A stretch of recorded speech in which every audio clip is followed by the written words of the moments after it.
Pasintabi po sa mga nanananghalian na diskubre sa Binondo, Maynila ang isang drum na may lamang chinop-chop na mga bahagi ng tao na hinaluan pa ng kimchi. Habang sa Taguig, nangararo ng higit 100 motorsiklo ang isang minivan. Para bigyan ng mukha ang balita, Mobile Journal, Amy Atienza. Alas 6 kagabi, mabagal na umuusad ang trapiko sa bahaging ito ng Barangay Tuktukan sa Taguig City. Nang biglang, inararo ng isang Innova ang 15 motorsiklong nasa bike lane. Ang isang rider pumailalim pa sa minivan. Agad tumulong ang mga tao para iangat ang sasakyan. Bukod sa kanya, 5 iba pa ang nasaktan at naospital. Nagdulot din ito ng pagbigat ng trapiko. Kulong ang driver dahil sa insidente. Sa Angeles, Pampanga, bangkay na nang matagpuan ng isang ginang na napaulat na nawala kamakailan.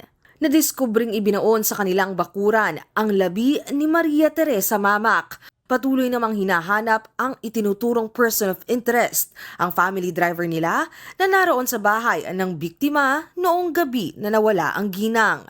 Nag-alok ng 2,000 piso si Congressman Carmelo Lazatin para madakip ang salarin. Putol-putol na katawan ng lalaki ang isiniksik sa loob ng drum na ito sa Maynila. Inireport ito ng 2 nangongolekta ng basura. Ayon sa kanila, may 2 lalaking naka-minivan na huminto sa Mel Lopez Boulevard at ibinaba ang drum. Binigyan daw sila ng pera para itapon ito. Sa loob, may mga kimchi pang kasama ang bangkay. Iniimbestigahan ito, pati na ang mga marking ng drum. Sa taya ng mga pulis, nasa 35 to 40 years old ang lalaki sa drum. May isang saksak daw ito sa leeg at nasa 6 na oras pa lang napatay ng matuklasan. Wala tayong nakitang mga identification, wala rin tayong nakitang mga body marking o kaya mga tattoo. Tuloy-tuloy ang investigasyon sa kaso. Sa Iba, Zambales, dinakip sa dormitoryong ito ang isang 30 anyos na Mongolian pilot student. May isinagawang intelligence investigation kay Bolt Baatar Bolderdin dahil sa kahina-hinalang kilos.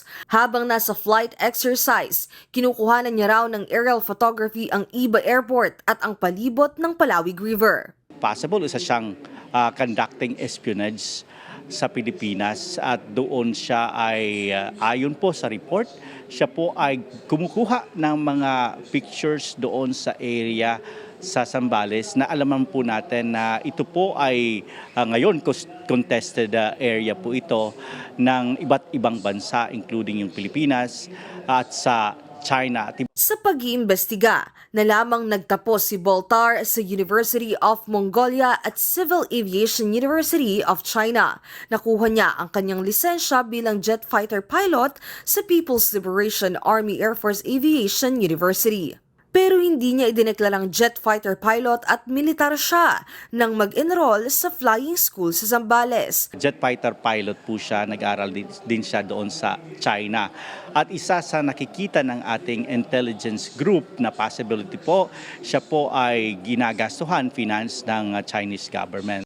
Nakakulong na sa pasilidad ng Bureau of Immigration ang suspect at inaayos na ang pagpapadeport sa kanya. Nagsasagawa na rin ngayon ng review ang BI sa lahat ng foreign student na kumukuha ng permit para makapasok sa mga flying school sa buong bansa. Kapatid Mobile Journalist Amy Atienza po, hatid ang muka ng balita.